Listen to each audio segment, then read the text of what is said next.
So for A, we're trying to find the buoyant force, and then for B, we're trying to find the force tension. So let's draw this system. We have the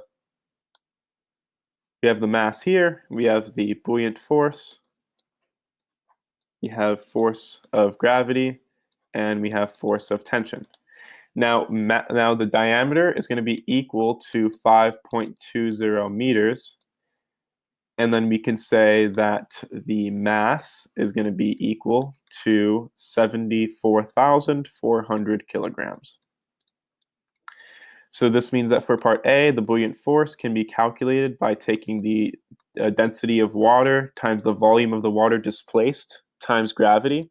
So this will simply be the volume of the density of the water times gravity. And then for V sub W, the volume of the water displaced, it'll be 4 pi over 3 times d over 2 cubed.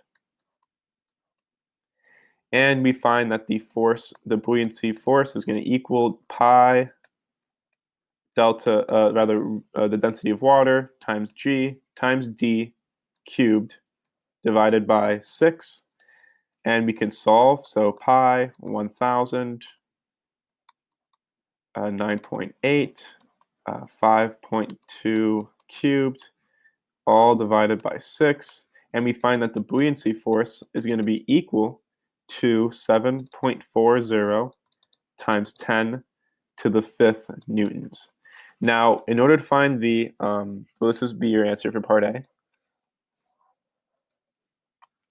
Now, in order to find the force tension, we need to apply the sum of forces in the y direction.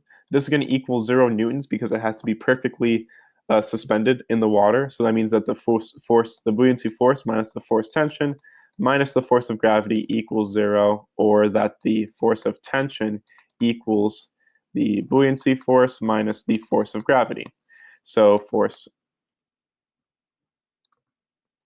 of tension is going to be equal to buoyancy force, so 7.40 times 10 to the 5th newtons, and this will be minus 74,400 times gravity, 9.8, and this will give us 1.1 times 10 to the 4th newtons.